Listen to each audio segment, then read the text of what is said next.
yesterday worked out. We got caught up to that bull that we had spotted. Austin had spotted a bull way up a drainage, and we got Robert on there, and he made a really good shot at 720 yards with Austin's Coda Precision 300 PRC.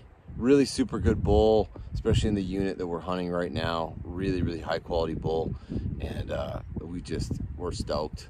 We're gonna get this thing cut up and packed out. It's gonna be a crazy pack out. I'll try to get some video of that and try to get some video and stuff as we kind of quarter them out and pack them up.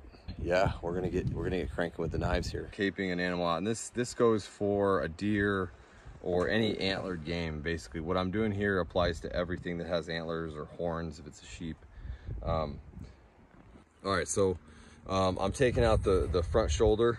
The way you do the shoulder, there's lots of ways that you can do the shoulder, so this is not the only way, but I usually leave, to be safe, a few ribs back, 5 inches of hide here. You can go a little bit farther. I know some guys come tighter, but I always like to give a little bit extra to the taxidermist. And I'm caping out the front shoulder. What I like to do, you can do it 2 ways. You can skin up this leg and cut back straight, and just make a cut, because usually the taxidermist does it anyway. But I like to leave all the main cuts to the taxidermist. So I peel this back and I actually tube him out from the underside, and just have it tubed out. So when I'm running like this, I'm going pretty fast, but I'm only using the tip of the blade. I'm not cutting it's all about the angle. I'm not cutting at a real flat angle. I'm cutting at a pretty sharp angle and just using my hand tension to create tension, to create less pressure needed for the blade.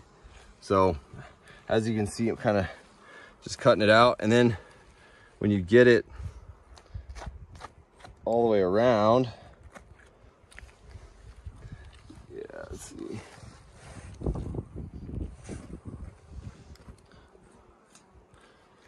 right, let's see here, look at this.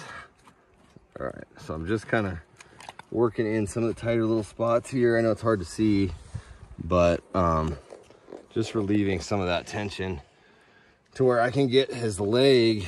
You want to try to get his leg underneath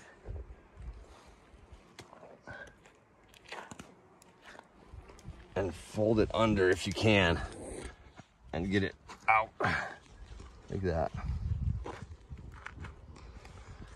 All right, there's one little part left that I can feel. Yep. All right, that should be good. All right. Okay. All right, so you can stand back, Phil. So I basically just sock tubed it, no cuts, just tubed it out, so the taxidermist can have a lot to work with, and then you can just fold this underneath,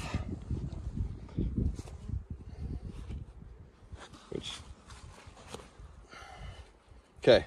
So now this is out, the hide's out.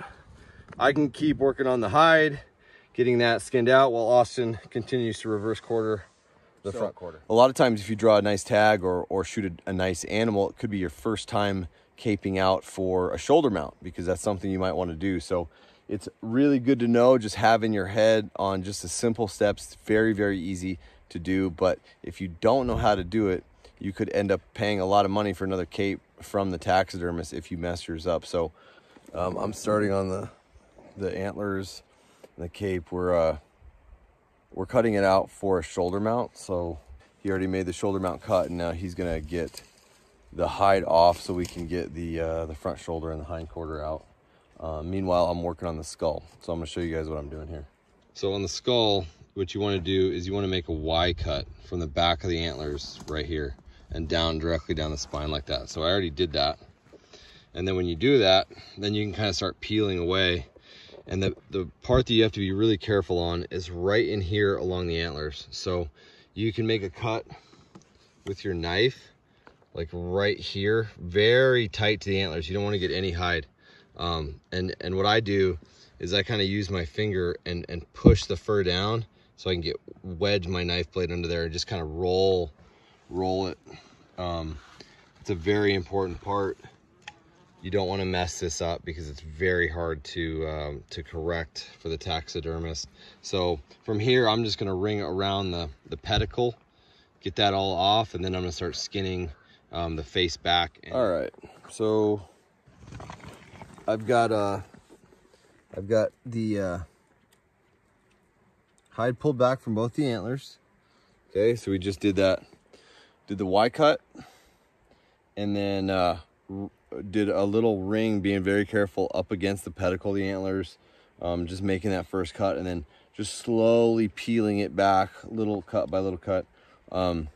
If you have like a stiff, like a long knife blade, a fixed blade, it's really, you can kind of peel it back. If you've got a flathead screwdriver, you can kind of peel the hide that's around the pedicle back. But this next section is pretty important. We're doing the eyes. So as you can see right in here, I always use my fingers to feel. Okay, so don't be afraid, don't investigate with a knife blade, investigate with your fingers. So feel around. I always like to know exactly, I go under the hide, I know exactly where the eye starts.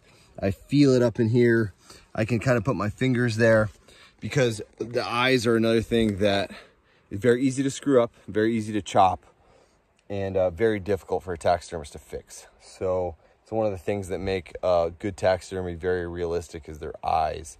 So you really want to be careful with this part of the hide. So again, I use a lot of tension and not a lot of very firm cuts, okay? So in other words, I pull on the hide a lot. I pull on it hard and just barely nick it as it's kind of coming back. So I'm gonna get that kind of peeled down. And if you guys are wondering, I like this particular knife. It's the Taito. It's like a Havalon, but they just have a nice little handle. It's way more comfortable than the Havalon handle. I use that. Austin's using the Outdoor Edge, which is really good. I kind of like the tip on this one. You can get really fine. Really good for caping out. I also bring a fixed blade too, just for the heavy duty work. But the key to caping out these skulls, guys, is go really slow. This is not going to be a 10-minute deal. Okay, you got to go really slow and make sure you're doing it right. And when you do a couple of them, then when you have an idea, then you can go a little bit faster. But just take your time and make sure it's done right, because it will cost you in the end when it's not done right.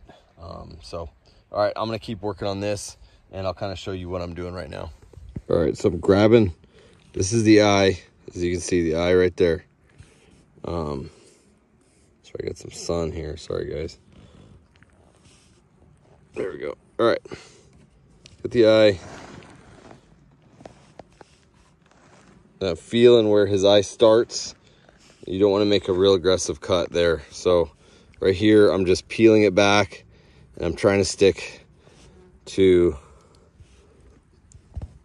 the eye socket, just starting at the eye socket, because then if you know you're hitting bone, that means you're not cutting the eye apart on the hide. So you can kind of see this is the orbital bone right here, and I'm just kind of working around it. And there's a lot of fat in the eye too. So this is the eyeball. I can feel it right now. So I know I'm pretty safe. So I'm just going to kind of cut right into the eyeball, just to give me a little bit of a grip. So now that I know I'm well within the safety realm here of not cutting the hide, I'm actually going to get inside the eye like that and cut around it. So now you can see where the hole is. It's way untouched. There's a lot of loose tissue here that I was being really safe with, and I'm getting a lot of tension on it and just doing real little cuts. So again, I'm trying to stay right against the orbital, just one little tiny cut at a time. I'm just using just the tip of the blade. The other big section is right here, guys, the tear duct, okay?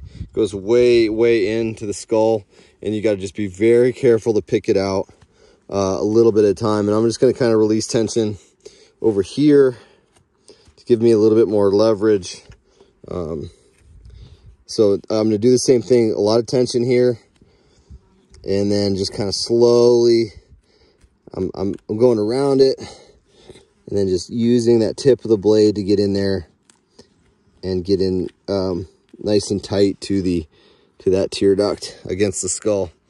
So I'm just going to kind of keep doing that in there. It goes way in there. It's not easy to, it's not hard to take out. It actually, a lot of it wants to kind of come out. It's not real stuck to the skull, but sorry, my arm's in the way. I'm just kind of releasing tension, but again, getting back in here, using the tip, being real careful, and then pretty soon,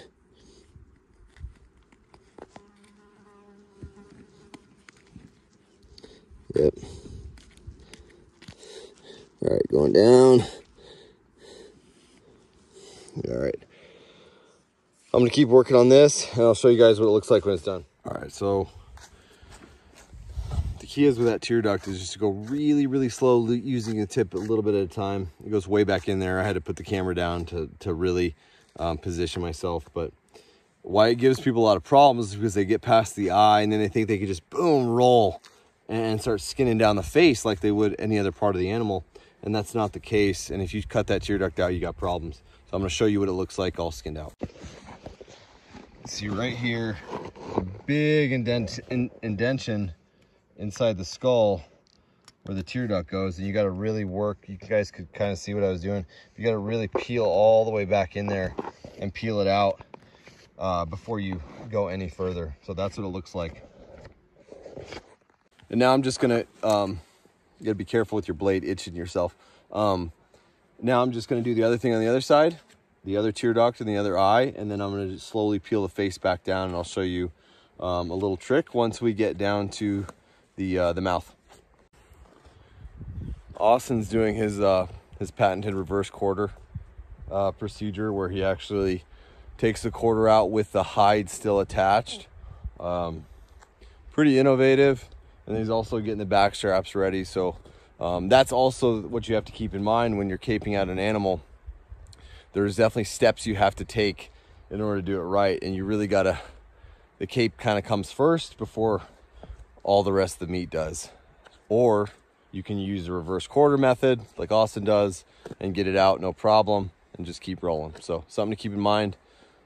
Austin's cranking it out. Austin's using the outdoor edge, which is a really good combination between a razor blade and a fixed blade. You can kind of do both with it. So, all right, I'm gonna keep working on the face. All right, so I peeled the face down as much as I could. You'll see that you can't get it really any farther. So I peeled it back as down, as far down as I possibly could, really. And then the trick that I was taught and that I do is now you go, I'm trying to get the camera so you can see. You go up and you skin from the mouth inside. So you don't keep peeling back. You actually skin up inside the mouth along the rim of his upper mandible. And then you do the same thing with his lower mandible, lower jaw. And so you can kind of skin him from the inside out, and then it all just kind of comes off. And I'll try to show you guys what it looks like, me doing it. All right, go ahead. All right, so you just kind of get inside, and you really got to be careful. Again, there's bone right here, so you're always safe going against the bone. That's the upper jaw, but you cut inside the mouth. You just peel that back towards what's already been cut. So you can kind of see I'm already gaining ground because we're just, the top of the nose is all cartilage that you can cut eventually, but just slowly skinning that back. Yeah, so just peeling it back.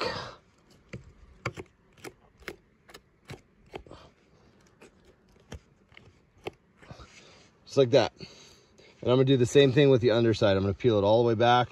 I'm gonna keep going a little bit more until it releases. And now I can kind of feel like I'm free underneath there. So now you can kind of see it's totally free. I can peel the whole the whole front over now. And that's a real quick way to do it. So it's all released. Now I'm gonna go do the other side from the bottom. So that's the trick, guys. You can put it on me now. All right, so that's the trick. So you bring it as far down as you can, then come up from the inside of the mouth, and it's really easy to do it that way. Hopefully that helped. All right, we got it all packed up in our bags, first load. I got the meat, and Austin got some meat and some antlers, so we're cranking it out. We boned out a bunch of it. So got heavy packs. Got to get up the mountain before the sun goes down, hopefully. All right, we're gonna keep rolling.